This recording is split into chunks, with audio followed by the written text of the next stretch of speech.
ये जमाना है गाइडेड मिसाइल्स का और मिसगाइडेड मैन का, क्योंकि तकलीफ जो होने वाली है, मुझे कहा गया है कि आप हिंदी ज्यादा बोलना।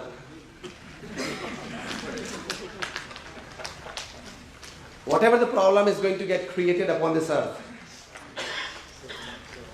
would be created more by literate people than illiterate people. The literate people so far has caused more damage to the society than the illiterate people. I tell you how. If an illiterate person he commits a theft, it is 50,000 rupees or 5 lakh rupees. And if a literate person he commits a theft, it is 1 lakh crore and 2 lakh crore rupees. And these bombs and missiles and weapons of mass destruction are not made by illiterate people. They are made not just by literate people, but they are graduates or postgraduates or doctors from some of the best universities in the world. Yes or no? ये bumps और missiles बनाते वो अनपढ़ लोग नहीं है, बहुत पढ़े लिखे, हमसे भी ज्यादा, लेकिन पढ़े लिखे लेकिन संस्कारित नहीं हुए. They didn't have that culture. So they are making weapons that could wipe out human population. Instead, they should have been making things that could bring happiness and joy in the lives of people. But because, along with the studies, they did not have the right culture of mankind in their hearts and minds. They were not taught right culture of mankind in their hearts and minds. So,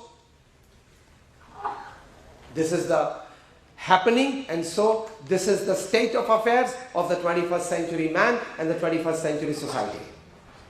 We all live in this sphere. At the same time, we are all professionals. And especially when I talk to chartered accountants, I tell them that CA just does not mean a chartered accountant. CA also means a careful analyst of life. CA, careful analyst of life. आप practice करते हो, पूरे दिन काम करते होंगे, कार्य में से स्ट्रेस आता होगा, कहीं लोगों के साथ आपके संबंध हैं, संबंधों में स्ट्रेस आता होगा, आपकी कहीं प्रकार की सांसारिक जवाबदारियां हैं, उसमें से कहीं प्रकार के तनाव आता होगा. ये सब लो. So I've been specially told to talk on stress management and ethics in life. सबसे बड़ी बात इसमें यह है कि with which real and concrete thought process do you live your life? मैं आपको एक अच्छी बात सुनाना चाहता हूं. जापान में एक कोई करके एक मछली है. It is also known as the Japanese carp. यह मछली की विशेषता यह है कि when the fish is born, if you put that newborn baby into a bowl, जो normally हम डाइनिंग बाउल बोलते हैं, then that fish grows to 2 or 3 inches maximum in its lifetime. If when this fish is born and is kept in a tank, जो normally water tank हमारे घर में होती है, then this fish it grows to 6 to 10 inches.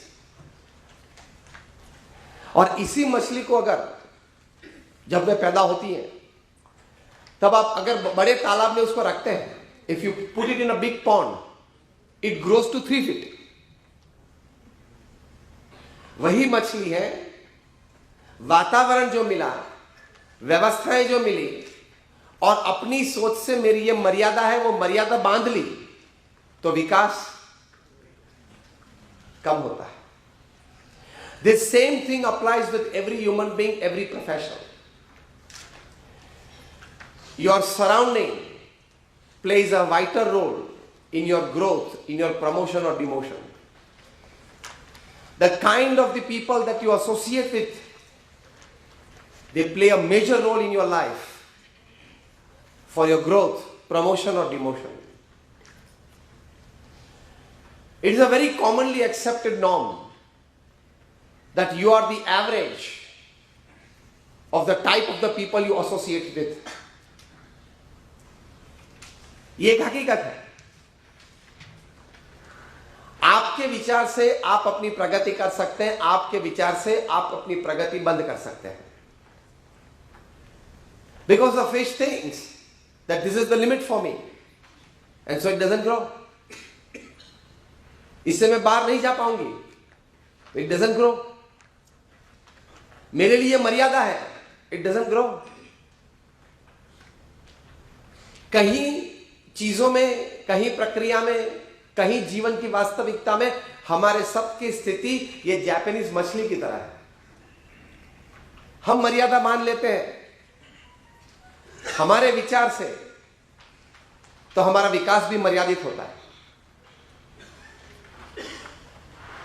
जिस दिन हमें पता चले कि we are born to think big, we are born to create big, we are born to achieve big, then your growth starts to an unbelievable level. अंग्रेजी में एक कहावत है, sow your thought, reap an act. Sow an act, reap a habit. Sow a habit, reap a character. And sow a character, reap a destiny. मतलब आप जिस प्रकार के विचार करेंगे उस प्रकार से आपकी आदतें बनेगी. जिस प्रकार की आपकी आदतें बनेगी उस प्रकार से आपका चारित्र बनेगा, और जिस प्रकार का आपका चारित्र बना उस प्रकार से आपका भविष्य बनेगा. तो विचार की ताकत बहुत है. And the history of the world is the history of thoughts.